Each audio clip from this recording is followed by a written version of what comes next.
wavered on Wall Street as investors digested the latest jobs report. Beyond the 130,000 jobs created in January, the Bureau of Labor Statistics issued its final employment figures for all of 2025, revising the earlier number down by 898,000 on a seasonally adjusted basis. Economists see that as a sign of continued weakness in the labor market. ABC's Jim Ryan. Economists are now worried that a stronger than expected report could mean no interest rate cut anytime soon. Coming off weak beer sales in 2025, Heineken is now planning to reduce its workforce by 5,000 to 6,000 roles over the next 2 years. That would be about 7% of its workforce. One Olympian is making news not for winning a medal, but for an admission mid-interview. ABC's Hanna Bata has more. Moments after winning bronze, one of Norway's athletes admitted on live TV that he cheated on his girlfriend, saying he told her a week ago and their relationship ended. He later explained why he decided to tell the world. Maybe there's a chance that she will see what she really means to me, and maybe not. The ex-girlfriend, who wants to remain anonymous, tells Norway's VG Online that, quote, it's hard to forgive. The NBA has suspended the Pistons' Isaiah Stewart and Jalen Duren, as well as Miles Bridges and Musa Diabate from the Hornets mid-game on Monday night. Dave Packer, ABC News. Quiet down. Here she comes. Surprise! Your accountant just emailed to say your quarterly taxes are way higher than you were expecting. At Progressive, we know small business owners don't usually like surprises because they cost you money. But a good surprise that could save you money? Getting discounts with a commercial auto quote from Progressive. Also, your favorite employee is leaving. They're going to pursue their dream of being a veterinarian. Surprise yourself. See if you can save in as little as 8 minutes at ProgressiveCommercial.com. Progressive Casualty Insurance Company and Affiliates. Discounts not available in all states or situations. News Talk 610 AM and 102.1 FM. KBNU. 5:05 now on this Wednesday afternoon, and I'm Will Feelright with your local headlines. Well, the Cache County Council unanimously appointed Dane Murray as acting county attorney yesterday, filling the vacancy that was created by Taylor Sorensen's resignation. Murray, who previously served as interim attorney and as chief prosecutor, replaces Sorensen following his return to private practice. Now, council members recognized Sorensen for his service during their council meeting last night. County Clerk Bryson Bem confirmed that Murray will serve until the Cache County Republican Party nominates candidates for the interim replacement that will be held March 7th. Now, the council will then appoint an individual to finish Sorensen's term through the end of this year. Now, Murray has applied for the interim appointment, joining attorneys Brett Chambers and Chris Daines. Now, all three have also filed to run for the permanent seat in the November general election. Well, it took a little Spectrum magic last night, but the Aggies got it done, thanks in part to freshman guard Elijah Perryman, who scored a career-high 16 points off the bench to lead the men to a 98-78 victory over Fresno State, marking the Aggies' sixth consecutive win. Now, Perryman also tallied team best 7 assists in front of a sold-out crowd in the Spectrum. Now, the Aggies overcame an early 8-0 deficit behind a barrage of three-pointers, sinking 10 in the first half and then finishing with 14 on the night. Head coach Jared Calhoun after the game. Yeah, I got to give Fresno a lot of credit. I thought they really battled. I have a lot of respect for Coach. He's been doing this a very long time. From year one to year two, you can see their team growth. They play the right way. They share the ball. Seemed like a very long game. Seemed like the last 8-9 minutes were never going to end. But really proud of the second unit. That's what a team is. That's what our culture is all about. And, I saw you guys asked Elijah about that. I have full faith in any of our guys, right? And we need a burst of energy, and that second unit really provided it. Now, coming up on Saturday, Utah State has a chance to host Memphis in the Spectrum.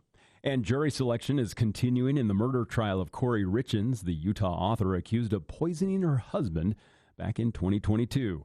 Prospective jurors in Summit County are facing a 23-page questionnaire containing over 99 questions designed to identify any bias in the high-profile case. Now, the extensive inquiry covers media consumption, social media habits, and personal history. Defense attorneys recently had failed in a second attempt to try to move the trial out of Summit County to Salt Lake County, arguing that the community's close-knit nature would compromise a fair trial. Now, Richens is charged with the March 2022 death of her husband, Eric Richens. The trial is scheduled to begin next week.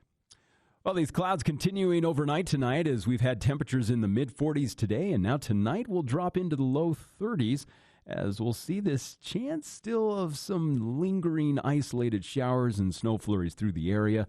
Temperatures tomorrow going to be into the mid-40s again, and by Friday we'll see a little bit of sunshine to head into the weekend, and another round of storms coming our way for the end of the weekend, the first of next week. And weather this hour is brought to you by Mountain Valley Heating. They can take care of the air quality in your home and help it to be cleaner than the air outside your home. Yeah, it's all with the help of a high-efficiency steam humidifier. It uses only 1 gallon of water and with no waste, and it improves the air quality in your home. Now, you can call Mountain Valley Heating for a free air quality assessment of your home by calling 435-753-5170. And I'm Will Feelwright with your KVNU local headlines. This is Matt Robbins with Quality First Insurance, and we are now Alera Group. This is great news for you. Now you have more choices and strength of a top national broker in your corner with our local personal service. Every situation is unique. Now we can tailor coverages from deductibles and limits to risk management, so it fits you even better. Let's compare options and tighten your program. Same friendly faces, same local office. Call 435-752-0101. Keeping you informed 24/7. News Talk KVNU 610 AM and 102.1 FM.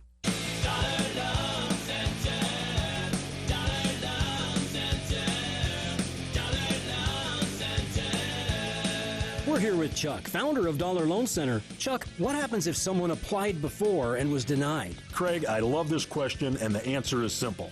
If you were denied in the past and still looking for a loan, before you go somewhere else and pay way too much, give us another shot. Everyone's situation changes. You may have a cosigner, a new job, a raise, who knows, but we're going to try to help. I'm telling you, it seems like my credit score goes up and down each month. Great point. We don't use a traditional credit score at the DLC, and you don't need great credit or collateral.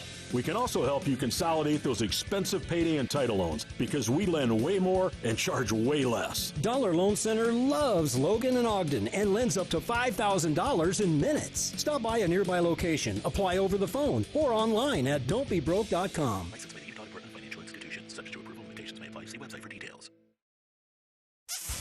Happy Valentine's Day from Birch Creek Golf Course. For your Valentine, choose Birch Creek and give the gift of golf. Your golfing Valentine would love a punch pass or gift certificate. With every punch pass purchase, receive a box of Bluebird chocolates. So for your golfing Valentine, I invite you to choose Birch Creek. Pro Shop will be open Friday, February 13th and Saturday, February 14th from 10 to 4. Happy Valentine's Day from Birch Creek and the Bluebird Candy Company. Advertising isn't noise, it's information, and local radio delivers it efficiently. Economic researchers estimate advertising on local television and radio stimulates billions of dollars in economic activity here in Utah, helping consumers compare prices, discover services, and make informed decisions. That demand helps businesses grow and communities benefit. Local radio doesn't just sell ads, it drives a marketplace. Cache Valley Media Group, advertising that works locally.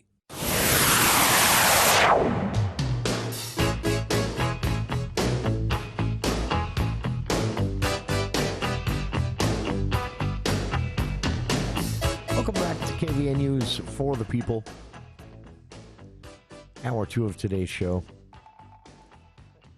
It's holding steady at pretty warm out there. 46 degrees here at 5:12 in the afternoon. It is very spring-like still, despite the rain. And I noticed, the Wasatch Back, the Park City area, they're actually getting some winter today and over the next week off and on. They're getting some not just snow showers, but actual snow. Our forecast looks a lot more like March than it does February, end of March, when it came in as a lion, because it is just rain and pretty moderate temperatures in the forecast. So not complaining, but it is concerning. We'll see if, as all things in Utah, you just hope it isn't a multi-year pattern That's basically where you shuffle this stuff off to, because we have some weird years, very eclectic. I mean, that's a nice way to put it, weather, but it's only concerning when it becomes a multi-year pattern. That said, we are headed into what looks to be a drier than normal year. Whether we actually reach the status of drought or severe drought as we did in 2021, it remains to be seen, but definitely drier than normal. And we're running out of time for those, snowpack building months to do us a solid. So fingers crossed. I mean, not that I want to be shoveling snow in March, but we do need some snow. So do what we have to do, right? This was not a headline anyone wants to see, right? Although I'm going to couch this whole conversation by saying it was not as bad as it sounds when the details came out. But late last evening, Salt Lake Tribune broke a story after the state auditor around 6 p.m. I swear they wait till our show's over. Around 6 p.m., the state auditor published the results of a new audit on the state auditor website, which is auditor.utah.gov. And Auditor Tina Cannon and her team in this audit say that due to security deficiencies in the Utah Department of Health's data storage services, 2 million Utahns had their personal data put at risk. Now, keep in mind that the audit doesn't say that 2 million Utahns had their personal data compromised. The audit says that their data was at risk of being compromised. The audit did not find evidence that anyone's personal data was actually compromised, but that it wouldn't have been hard for someone to do that. The specific inadequacies were found in the Utah Department of Health's SAFE and eChart systems. Both systems, the audit said, permitted a broad access to sensitive records without enforcing any kind of monitoring of that access, any kind of record keeping or logging of who was accessing the data, and that a single compromised account would have exposed the entire data set for the widely used SAFE and eChart systems. Interestingly enough, those are most often used with children and those in state care. The audit also found a lack of monitoring of quality control related to the Division of Child and Family Services Public Records team, which handles public records requests, oftentimes requested before court proceedings. And they found that the GRAMA team, the Government Records Access and Management Act team, DCFS, faced significant and unsustainable backlogs on public records requests related to releasing sensitive documents. Now, that to me makes sense, though, because DCFS, different than, say, I don't know, the State Tax Commission, they have a lot more they need to be concerned about before they release a public records when someone in the media or a member of the public asks for it. So they would have to review more carefully for sensitive data in there, make sure that, in a lot of cases, DCFS, when they receive a GRAMA request, they're going to have to make sure the court has okayed the release of those documents. So I get that there would be a backlog, but the state auditor said it's such a big backlog, it's unsustainable. They do point out in the audit, though, that isn't a criticism of the Division of Child and Family Services. It is a criticism of the lack of funding and support from the state legislature. Also in the audit, they found inadequate incident response preparedness training, meaning that if there was a data breach or if there was a compromising of any of the databases or systems, there weren't really policies or training in place on what the Department of Health and Human Services should do in that situation. So the Office of the Utah State Auditor provided the findings of the audit to the Department of Health and Human Services first before making it public last night. Full document can be found at auditor.utah.gov. And, of course, understandably, this being a big deal, it was one of the first questions to come up in today's Senate media availability event, where senators in leadership were asked after seeing the audit, after hearing from the auditor, what should the legislature, the state at large, do in response to this? Basically lucky no one's data was compromised. Here's what State Senate leadership had to say. I talked to Senator Stratton because I was aware of it. Probably better to talk to him directly, but because he's on the Appropriations Committee that heard the response. My understanding is that they looked at it and looked at potential risks, but he wanted to be very clear that there was no breach of data, there was no sensitive data that was given, and talk to maybe him about that if you would. But it appears that this was simply something that the department was made aware of. They've actually improved their processes, and I think that's it. Anything else? Yeah, can I say, there is not a government entity in the world that is in compliance with expectations of data privacy, particularly protecting personal identifiable information right now.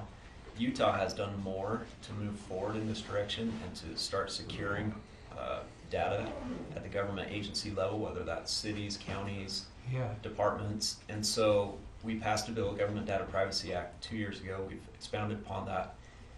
Every agency is having to implement data privacy plans over the next, well, they're supposed to have a plan right now. So every year there are new benchmarks that they have to meet. And so I would expect Utah will be one of the first states, first governments anywhere to have data privacy, retention policies, all of that, not only in place for the new digital era, but actively followed and implemented. And we've been working on this for years, and we're going to continue to work on it. And we applaud the health department for making these changes and for staying focused on it. So, a couple of questions. Again, that was a response from State Senate leadership today after the audit. The audit did understandably cause a bit of a panic, as it was made public via news report. But as Senate President Stuart Adams clarified there, Senator Kirk Collimore also backing that up, saying this audit did not say anyone's data was compromised, just that there was a lot of potential for that needed to be addressed. State Auditor Tina Cannon, I did reach out to her office. She wasn't able to join us on the show today, though she wants our listeners to know she wanted to. But in response to this audit, obviously she was a bit busy this afternoon, meeting with those that the audit that are mentioned in the audit. But she said she did want our listeners to know that from her office's perspective, this is exactly why these audits are done. It's not an opportunity to criticize or pile on the Department of Health and Human Services and how they're handling data. It's an opportunity to say, okay, they were following the rules as laid out by the state legislature on handling data, and obviously our rules are in need of an update. And that is, I'll tell you, as a resident nerd here in Cache Valley, that is always the case. There is never a time when a business, an individual, or a government agency can say, well, I've taken care of my security needs and no longer need to think about it for the rest of my life. So, again, an example of why it's important that we do these audits. State Auditor Tina Cannon told me via text. So if you'd like to read the full audit, it is auditor.utah.gov. I'm generalizing greatly here, but most of the data that could have been compromised wasn't, at least as far as what they found, but could have been, was data from Department of Health and Human Services that involved the SAFE and eChart systems, which sadly means that they were putting families and children and those in state care mostly at risk. But in the statement along with the audit today, State Auditor Tina Cannon also said, when systems that store confidential data about children and individuals in state care that lack fundamental safeguards, the potential for misuse and long-term harm is even greater. This is not merely saved data or historical files. These are key aspects that represent and open people's private lives, i.e. a lot of medical history, ongoing medical history. So expect this one to get a legislative response before the end of the session, first week of March, if necessary. And I'm guessing that it will be necessary and probably will come with a price tag. But as State Auditor Tina Cannon told me, this is why you do the audits. So check it out, auditor.utah.gov for this audit and many more. And we'll be back with more of For the People right after this.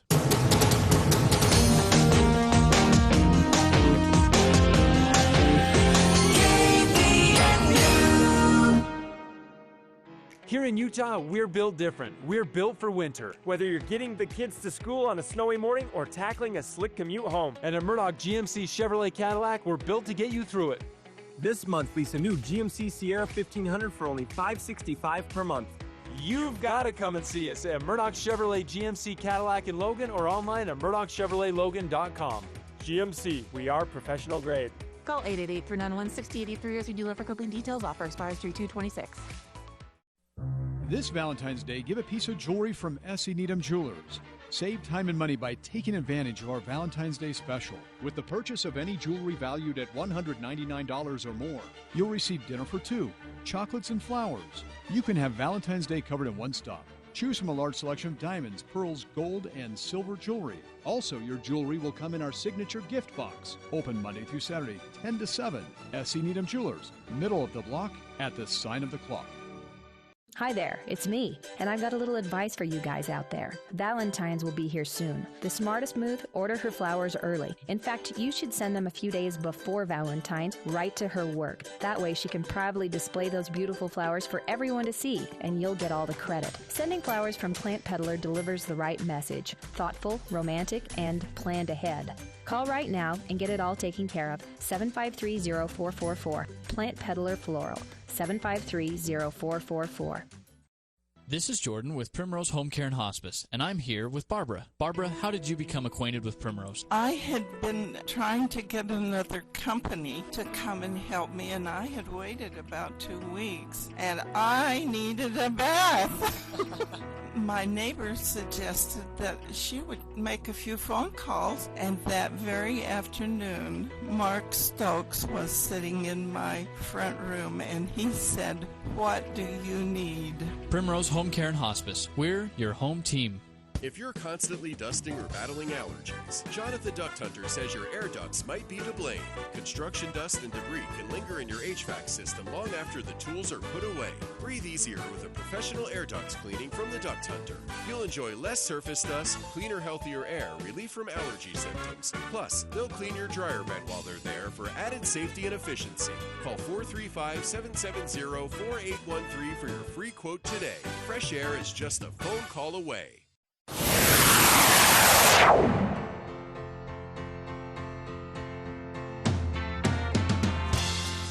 Welcome back to KVNU's For the People. Also, in today's Senate media availability, a really eye-opening look into the appropriations process and the budget.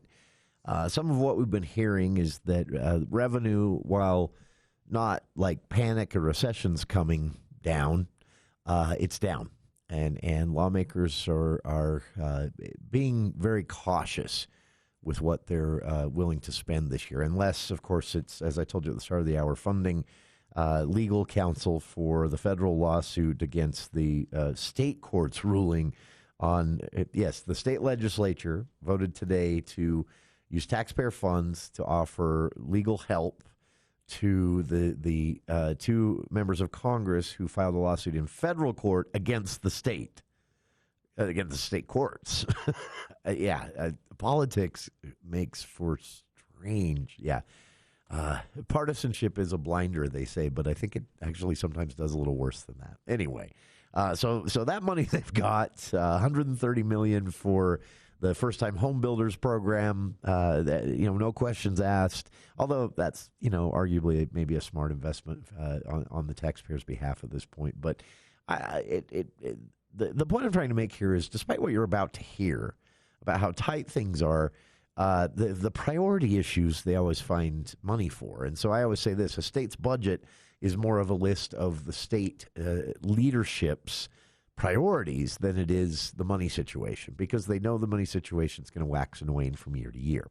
That said, here's what they had to say today in response to a question about a proposed an appropriations request by a single lawmaker for a big, basically athletic facility in Wasatch County. And lawmakers' responses to all this, it'll give you an idea of what revenue numbers they're seeing. Budget request, Senator Winterton presented it a week ago. This is for a global peace and sports complex with ice sheets and basketball courts. Sounds exciting. Yeah, in Wasatch County, $132 million. What's the chance this gets funded this year? The laughter as at Senator Jerry Stevenson appropriations chair holding up a big 0. Now, let's not throw cold water on I it. talked to that, the lady up there called me out of the blue. I believe that's the largest request I've ever had out of the blue. Just, we need $132 million. It was quite interesting to talk to them, but it may be a totally legitimate thing, but it's, they haven't done near enough homework to ask for that. Can I say? Yeah, but let's not. Yeah, go ahead. I think we got to be careful as lawmakers. I had a request that was similar. Somebody came to me. They wanted me to run an RFA. It was for an ice sheet. It wasn't as big as the one up there, and I didn't do an RFA. And I think we got to be really careful with the budget that we have, and we're kind of on the front line of vetting some of those. And it's hard to tell constituents no, but. Okay, next question about this. Okay. What does it say about the narrative? The narrative has been, we're all ready to go for the Olympics in 2034. We have all the infrastructure. Is Utah going to have to spend more on infrastructure for the 2034 games? Can I maybe refine that question a little bit? The question is, must we? The answer to that is no. Will we? The answer to that is probably yes. Because I think we'll try to continue to make our venues better. But do we have to? No, we're ready. Will we? I think we'll look at what options we have and try to make our venues better. So I think you'll probably see both. If we don't have to, because we're ready, willing, able right now. But I think there's opportunities to actually improve on the venues. Now, unless I'm hearing differently, but we'll hear from maybe the Olympic Committee. Let's get them back from Milan and ask them. I was going to say, to my knowledge, this request did not come from anybody in and around the Olympic Committee. Yeah. And so this would be just somebody's idea who got their senator to agree that this was an idea. Things that come through the normal channels of the Olympic Committee for improvement of venues, the legislature will obviously take a look at and discuss. So then the next question is, if you probably will spend money, how much money? No, we have no idea. No idea. 0 to more. We have no idea. Let's get the request in front of us. I got some ideas in Spanish Fork, President. Yeah. And so, Brian, these are great questions because some of maybe the perception's not there, but when you look at the Olympics right now going on in Milan, they are spread all over that area. They're very close. The one for Paris, when I listened to their presentation, they're spread all over wherever it is on the Paris Alps. They've got things all over. We have, and when you talk to Frazier or to Brad Wilson, Utah is way unique. All our venues are within a very short distance to each other. So when we talk about going to Vernal, we talk and go to St. George, maybe, but right now the uniqueness of our Olympics is that we're very almost a single site, and that's pretty cool, and it's unique to the rest of the world. Senator Kwan, do you have any thoughts about spending more money on infrastructure for the Olympics? Well, I also have sites in my district, and they're great and they're ready, but it would be great to have more money there. On the other hand, we have to make sure that we're taking care of our residents right now too. I can guarantee you though that there will be some improvements to make sure that our venues are the prettiest and the best they can be in 2034. And Democrats would be on board with that. Absolutely. Yeah. I shouldn't speak for every Democrat. This Democrat would be on board with that. One more Wasatch County question, and perhaps you've seen the news today of the chair of the Republican Party in Wasatch County. Yeah. That is a conversation, again, you can translate that as, and I'm not pointing this out to really mock or make fun. It is the way these conversations happen. But conversation starts, revenue's down, we're a little concerned. We're not going to be funding, as many appropriations requests as we get from the public for projects, or as House representatives and Senate sponsors, choose to run for their constituents. We're probably going to be saying no to a lot more. And then Brian Millay of KUTV News cleverly shifts the conversation to the Olympics, and everybody's like, oh, no, we'll have the money. We'll find the money. We'll improve the venues. We'll be ready. It's kind of a window into how the legislature thinks, because they do have years like this year where the revenue numbers are going to come in a little bit lower than even projected, and even the projections were down from last year. The state is seeing some shrinkage a little bit.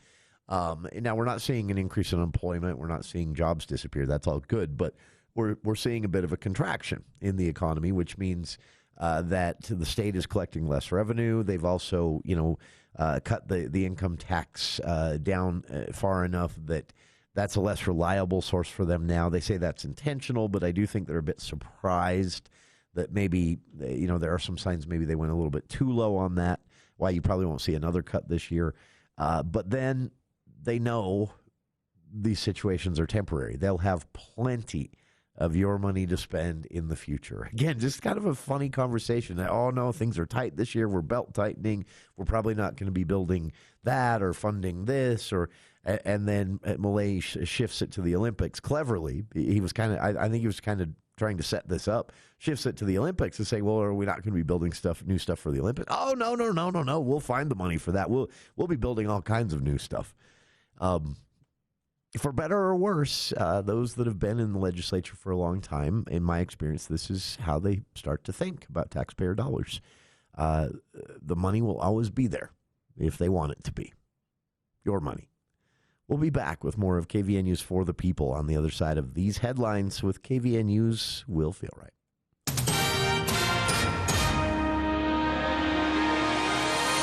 Well, thanks, Jason. Utah State University has received $1.9 million in federal funding to develop novel treatments for highly pathogenic avian influenza using artificial intelligence. Now, the grant, which was awarded by the U.S. Department of Agriculture, is part of a $100 million investment into fighting the virus. Now, USU's proposal was only one of 58 that were selected nationwide, and the only one from Utah. Now, Rakesh Quandal, who is director of USU's bioinformatics facility, will lead the project. His team will utilize machine learning to analyze how the virus interacts with host genes and proteins. Quandal noted that while conventional techniques could take years, AI can narrow the search for therapeutic targets to a matter of weeks. Quandal said the machine learning helps them analyze biological information at a scale and a speed that humans alone just cannot achieve. Now, the virus has spread from waterfowl to cattle and marine mammals, with 71 human cases reported since 2024. Now, Quandal expects the research to yield new detection tools, improved antivirals, and also mutation-resistant vaccines. Very cool. And Utah lawmakers are considering legislation that would restrict euthanasia in animal shelters by requiring them to seek alternatives before putting an animal down. Senate Bill 201, which is sponsored by Senator Keith Grover of Utah County, mandates that shelters notify rescue groups and allow them the opportunity to take an animal if the shelter can't keep it. Now, the bill requires a 5-day holding period before euthanasia, followed by a notification to rescue groups who would then have 2 days to respond and 3 days to retrieve the animal. Now, Grover said what they're trying to do is find the best practice and give animals a second chance. Now, exceptions would be included, though, for animals that are dangerous or suffering from serious injury or disease. And the Utah Department of Transportation says it stopped a statewide phone survey regarding future air travel after residents suspected the calls as being a scam. Spokesperson John Gleason said the agency paused the outreach last Friday following dozens of inquiries and social media posts questioning the legitimacy of the survey. Now, the questionnaire, which had been mandated by Senate Bill 96, had sought public input on advanced air mobility in a sector that includes drones and electric air taxis. But Gleason said they received a few calls last week from people who were thinking that the calls were actually a scam. Now, despite the confusion, UDOT said it was able to collect over 374 responses toward its goal of 400. The agency is now planning to relaunch the survey online and avoid phone surveys. And, looking at that weather forecast, we're going to continue to see some clouds with still a lingering chance of some isolated rain and snow flurries possible overnight tonight, as temperatures are going to drop into the low 30s. Tomorrow we'll be back into the mid 40s with a little bit of clouds, hopefully starting to see some sunshine and then more sunny weather by Friday. Another round of storms coming for the end of this next weekend and the first of next week. And weather this hour brought to you by batteries, headlights, and wiper blades that you'll find at Napa Auto Parts. Not only are those the parts you need, but they are the parts that they always have on sale.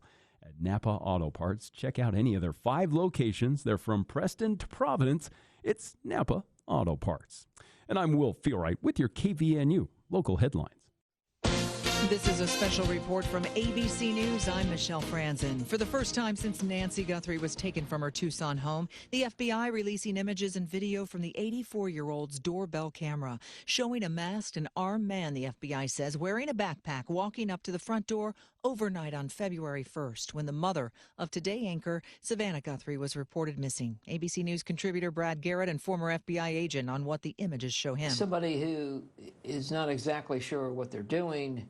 They haven't figured out maybe how to get in the house. They haven't figured out how to maybe block or damage the video, which obviously runs for a period of time, goes and gets, looks like some vegetation. I don't know if he's going to try to cover up the camera or use it to damage the lens. The White House says President Trump has also reviewed the images and video, urging the public to help provide any tips. Savannah Guthrie, in a new post, says, "We believe she's still alive. Bring her home." I swear, every dad thinks the thermostat is a personal challenge. You turn it up, 5 minutes later, he turns it down. If you're warm, he's losing. You know what I'm talking about, right? But here's the thing. Dad might not be wrong. You might just need better insulation. Call Cardall's Insulation. Honestly, most homes are not adequately insulated. Cardall's uses high-performance insulation that stops cold drafts and keeps your home warm so you don't have to blast the furnace. Call Cardall's Insulation at 755-5012 and call a truce with Dad, 755-5012. There are moments that shape a lifetime, from first plans to first steps, backyard throws to big wins. And for the biggest decisions, who you choose matters. Where life starts, home begins. Bank of Utah Home Loans. Find out how Bank of Utah can serve you by going to bankofutah.com. Bank of Utah is an equal housing lender, member FDIC, NMLS number 422914. Your heart works hard for you every day, and now it's time to return the favor. Logan Regional Hospital invites you to a free Healthy Heart Fair on Thursday, February 19th from 10 a.m. to 2 p.m. Discover simple ways to improve your heart health with expert guidance, heart-healthy refreshments and recipes, exercise tips, guided tours, and free blood pressure checks. Small changes can lead to a healthier life. Join Logan Regional Hospital in the Heart and Lung Center on February 19th.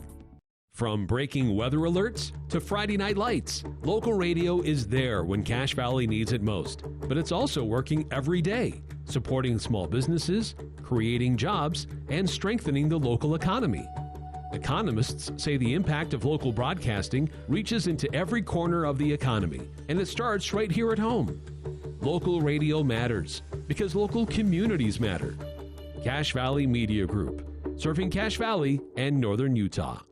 Got sinus issues or trouble hearing? What about tonsil issues? Don't let discomfort hold you back. Intermountain Budge ENT Clinic is ready to help with expert care in ear, nose, and throat health. Dr. Matthew A. Wilson and Dr. Andrew J. Goetz provide personalized treatments, including thyroid surgery, to get you feeling your best. Breathe easier, hear clearer, and live better. Call Budge Clinic ENT today at 435-716-1420. Local care with Intermountain expertise. You work before dawn and long past dusk. At Black Cliffs Equipment, we see that. That's why we bring you Massey Ferguson tractors. Right now, get 0% financing for up to 96 months on select tractor models. Plus, great offers on hay equipment. And when the work gets tough, our service team is here to help with genuine AGCO parts. As a way of saying thanks for all you do, mention this ad when you come in for a free gift. Black Cliffs Equipment, your Massey Ferguson dealer in Hyde Park.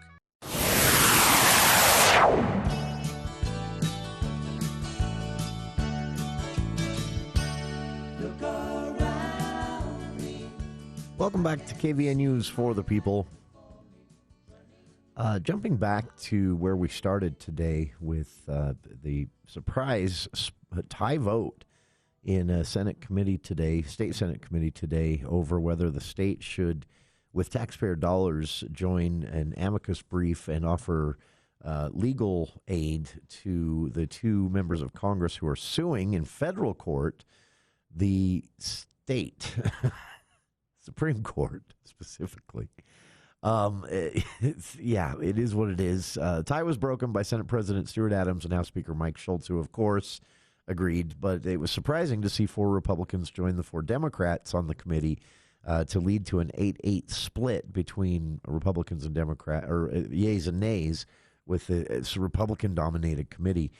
4 Republicans agreeing with the 4 Democrats on the committee that taxpayer dollars would be better spent elsewhere, and the state shouldn't be joining this federal lawsuit against its own judicial system, who, by the way, was appointed by the legislature. Every judge, every Supreme Court member or justice was reviewed and appointed by the legislature, but the Supreme Court had the gall to tell them they couldn't once or twice because of the Constitution, and they're mad. Anyway, Utah Senate and House Democrats have released a statement in response to that split vote today, which tie that was broken by the Senate President and House Speaker, meaning the state will move ahead spending taxpayer dollars to join this lawsuit that Congresswoman Malloy and Congressman Burgess Owens have filed in federal court. Utah Senate and House Democrats released this statement today. It's a very simple statement. It says elected officials should respect the will of the people, even when they dislike the outcome. Democrats are learning how to fight in this state. They've had someone's been taking some media and leadership classes there in the 2 respective Democratic caucuses in the legislature, because they've gotten pretty good at these soundbite statements. Usually something the Republicans excelled at. So we'll see where it goes. Anyway, moving on. A reminder for our listeners, I'll be there myself, both helping out where I can and also submitting, which I'll do later tonight, some questions. If you want to get one in, by the way, for the county attorney candidates, email me, kvnuftp@gmail.com. I'm grouping like questions together, and I'm submitting them to Natalie Levi, the Cash GOP chair. She's also collecting some questions from delegates and prominent Republicans and members of the public who submit them. And tomorrow night, 6 p.m. at the Huntsman Hall building, the business school on campus, room 260 at 6 p.m., the county attorney debate, sponsored and hosted and organized by the Cache County Republican Party, will take place. Now, this is the most contested race that we have probably this year, and it is also kind of convoluted because you have, at the same time, you're going to have officially now 3 candidates running for county attorney throughout the year until the election in November. You also, at the same time, have a brand new acting county attorney appointed just last night by the Cache County Council. Dane Murray was named acting county attorney at the regular meeting last night. This is a pro forma vote, which means it's unanimous, and no one wanted someone else, and Murray will, as acting county attorney, replace outgone at this point County Attorney Taylor Sorensen. And then, again, the Cache County Republican Party will forward so they'll go through sort of a special election process. And in March, they will forward 3 official names to the Cache County Council with the result of a straw poll they'll take within the party for the winner of the preferred of the 3 by at least county GOP delegates. And then, of course, full-on, the county council will then have a choice to make as well, and it gets complicated from there. So, and then they all have to run, or then someone decides if they're going to run for re-election in November. So this is very convoluted. It's going to get a lot of attention this year. But as it stands right now, again, we have 3 candidates for Cache County Attorney right now. You can see more about each candidate at cachevalleydaily.com. The last person to sign on was local lawyer Chris Danes, who also, by the way, at the county council meeting last night made the argument they shouldn't appoint an acting county attorney because he said that the duties of the position have changed, and that's been reflected in several council votes as well, moving things more towards basically, I'm paraphrasing here, these weren't his words, but moving basically more towards a district attorney type job as opposed to county attorney. The two are similar but very different, and as population grows, it is something Cache County will have to do, as Weber, Davis, and Salt Lake County have already done. But he made the argument, the council disagreed, and they went ahead with their appointing Dane Murray as acting county attorney for the time being. And so Chris Danes will compete with other local attorneys. Dane Murray, of course, who is going to be serving as acting county attorney for the time being, and J. Brett Chambers. And now the window on this is not closed, so we may have other potential candidates jump in the race for the recommendation of the Cache County Republican Party. They won't be making that recommendation until Saturday, March 7th at Skyview High School in a credentialed official special election. Now, this is open to the public for viewing and participating, or excuse me, for viewing. You can go, you can watch. But this is, in the end, a decision that Cache County GOP delegates will make, and they will decide between any other candidates that might jump in. They'll pick three, and they'll send those three names off to the county council. So if no other candidates jump in, they'll basically at this point be sending the names Chris Danes, Dane Murray, and Brett Chambers to the county council, along with the results of their straw poll, and their straw poll will show which of those three has the most support from Cache County Republican Party delegates. But the decision in the end will be up to the council. And then, of course, that person will file, I would guess, immediately for re-election and run for election against any potential other candidates that jump in that race. So it's going to be pretty convoluted. But again, right now, three candidates in the race for Cache County attorney. Now, acting attorney, as of the vote by the council last night, Dane Murray, and local lawyers Chris Danes and Brett Chambers. So those three names officially in the race. And again, for our listeners, spread the word on this as well. This has been hastily thrown together, but hats off to them for doing it on such short notice to give the public a chance at least. Tomorrow night, room 260 at Huntsman Hall, Cache County GOP is hosting the county attorney debate. This is, again, tomorrow night, February 12th, 6 p.m., room 260, Huntsman Hall. There will be, as I understand it, a chance for the public to ask questions, but Natalie Levi, Cache GOP chair, I know has been seeking questions from the public, from GOP delegates, from prominent Republicans around the county, the valley, and I'm going to be sending her some after the show tonight that our listeners have sent in as well. She'll choose from those questions depending on the time allowed and make sure they get asked. I will be on hand to get the audio that I can get of this for highlights on the show, but to participate and see the entire thing, you're going to want to be there in person tomorrow night. Again, 6 p.m., room 260 at the Huntsman Hall on campus. That's the Huntsman School of Business. And that will be open to the public. Of course, you don't have to be a registered Republican for this.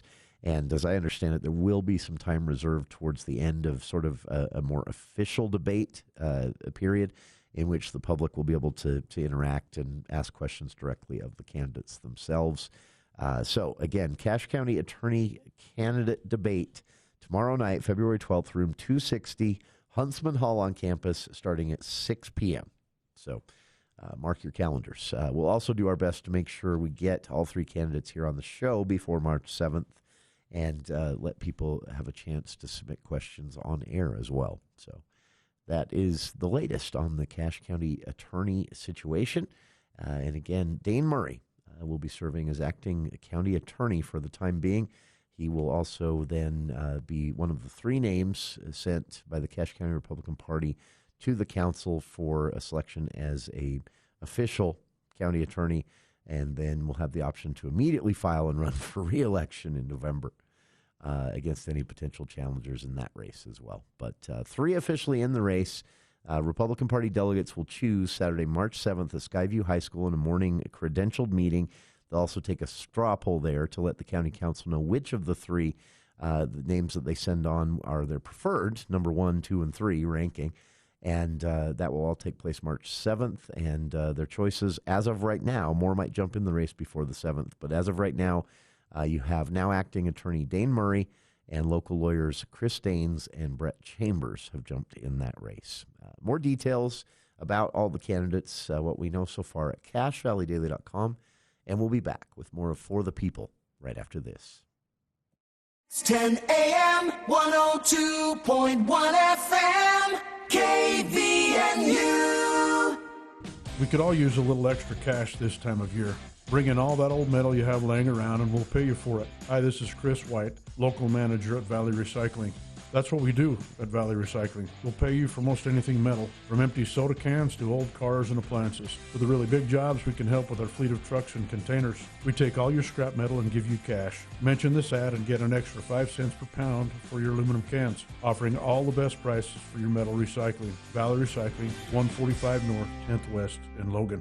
Hi everyone, it's Congressman Blake Moore here. Representing Utah's priorities in Congress and providing top-notch constituent service is at the heart of everything Team Moore does. We've had great success helping Utahns with expedited passports, visa processing, veterans benefits, immigration petitions, retirement issues, tax returns, and much more. If you need help navigating a federal agency, including the IRS, Social Security, the VA, Immigration Services, or Medicare, please give my office a call at 801-625-0107. That's 801-625-0107. We're also happy to help coordinate any U.S. Capitol tours, take your comments, and provide legislative updates at any time. I also want to invite you to sign up for my weekly e-newsletter. This is our most popular form of communication with constituents, and each week I share a personal takeaway, legislative updates, recent meetings, a member spotlight, upcoming events, and much more. Sign up today at blakemore.house.gov. It is an honor to serve you and your family in Congress. Thank you. Paid for by official funds authorized by the House of Representatives. How are your eyes? Is your vision not as clear as it used to be? Did you know over 24 million Americans over the age of 40 are affected by cataracts? This is Dr. Christian Nilsson from the Northern Utah Eye Center. Cataract surgery is one of the safest, most common, and effective surgical procedures performed today. With cataract removal, patients can choose new lenses to customize their vision. Our surgical team will ensure your vision is our focus. Visit northernutaheyecenter.com or call 752-2020 today. You're gonna love what you see. Everyone has an estate, but do you have an estate plan? This is Jace Allen, Northern Utah's estate planning attorney. At Allen Law Office, wills and trusts are what we do. If you've been putting it off, now is the time to get it done. Don't wait until it's too late. Protect your loved ones, protect your legacy, protect your assets. Start today at cashlegal.com or just search Allen Law Office. Wills and trusts are what we do. Allen Law Office. Do you know a champion in our community? Nominate them for the KVNU Above and Beyond Salute. Every Friday morning at 8:30, we'll spotlight a firefighter, law enforcement officer, healthcare worker, or other deserving individual and give them a $40 gift card to Firehouse Subs. Submit your nominations for the Above and Beyond Salute by visiting kvnutalk.com. Help us recognize the champions in our communities. The Above and Beyond Salute, sponsored by Firehouse Subs on News Talk KVNU, the voice of Northern Utah.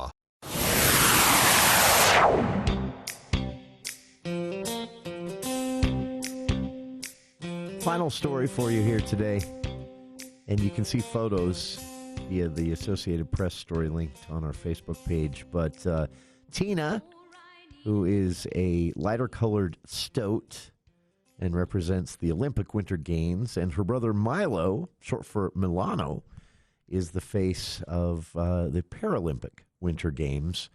And they are both stuffed animal mascots for the Olympics playing out in Milan.